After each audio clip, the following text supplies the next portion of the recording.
going on, Yankee fans? Welcome to Yankees on Fire with your host, Pyro Espinal. Today is February 12, 2026, and as we speak, pitchers and catchers are currently reporting to their respective spring training camps. We're coming off of 2025 where we saw the Jays celebrating our home turf, and to be honest, it wasn't a good look. Especially when you have the opposite team celebrating on your field is not good. The Dodgers celebrated in our turf in the 2024, so I think the Yankees need to show more pride in not losing at home. So today I'm going to be talking some of the concerns that I have about the roster and some things that I'm talking about the rotation. I'm going to be talking about Garrett Cole, Carlos Rodon, Aaron Judge's arm injury, Anthony Volpe, and the Trent Grisham, and the Yankees lineup being too left-handed. Let's start with the rotation. Garrett Cole is 35 years old, and he's coming off Tommy John surgery. And so if he's not throwing 99 and he turns into a pitcher that has to nibble around the corners, then we're probably screwed. He's not expected to be back until June, which could be. And if the Yankees are 10 games behind in the division, they can't get screwed by that, by not having an ace-type pitcher like Cole. And like I said, it all depends how he comes back. If he's going to be throwing his heater around 99 or he's going to be nibbling around the corners.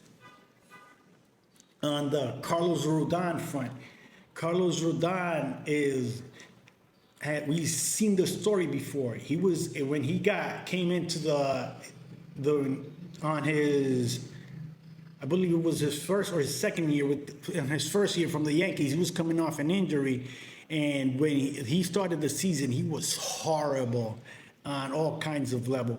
So let's see how that turns out. So, I mean, let's hope he has some experience from that. But if he doesn't make a good recovery from that injury, we have 2/3 of our rotation that's on the IL. The Yankees are going to have a lot of pressure, especially Max Fried on that rotation. He's going to feel that he'll carry the weight of the world, being the only experienced pitcher on that rotation. Let's talk about the captain, Aaron Judge. He had an arm injury last season, and we don't know if he's fully healed from that. He's going to be playing in the WBC, and when he came back, he wasn't able to throw as hard as he usually does. Boone said he's healed, and Judge said he's healed, but we got to see him in the field and see if he's actually at full strength. One of my other biggest concerns is Anthony Volpe. Anthony Volpe has been in the league for 3 years already, and he's been awful offensively.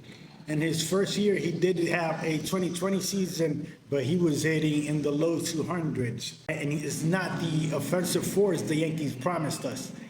And it's a concern when you give a position to someone, they give him the shortstop position. He doesn't have a strong arm, and he was promised to be an offensive force, which wasn't the case.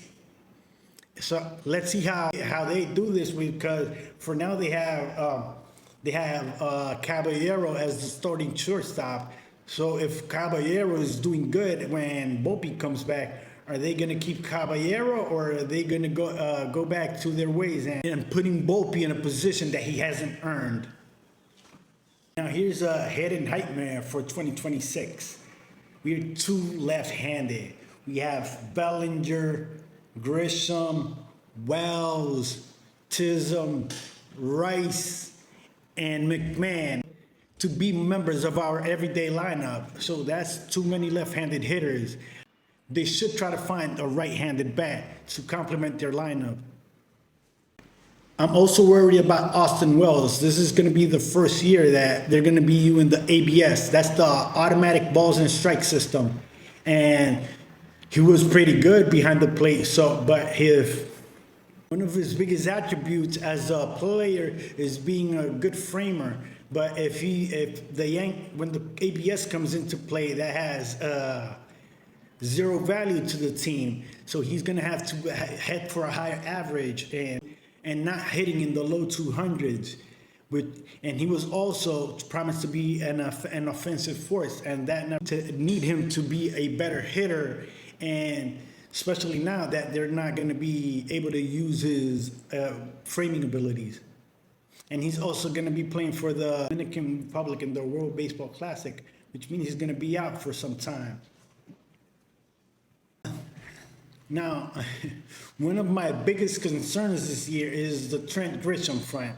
He was offered a $22 million qualifying offer, and he accepted it. I wouldn't blame him. I mean, but he did have a fluke year, and the Yankees are really banking on that. Yankees are bringing back Trent Grisham, which is one of the reasons why Jason Dominguez might start the season in AAA.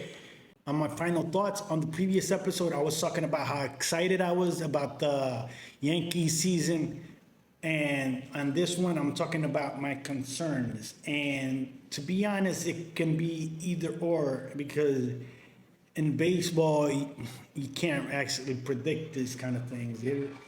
So a lot of things happen during a 162 game season that you don't expect that are going to happen, which is one of the main things. Can go really good for the Yankees, and some things can go really wrong. If they go right, they can even win the championship, and if they go wrong, they can even end up in 4th or 5th place.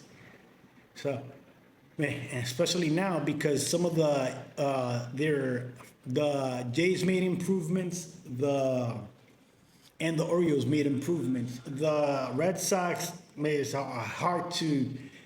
it's hard to make an honest assessment about their the season, but because they got rid of Bregman, but you still got to go out there and play ball games. Please remember to like, subscribe, share with your friends. Have a blessed and wonderful day. This was Yankees on Fire.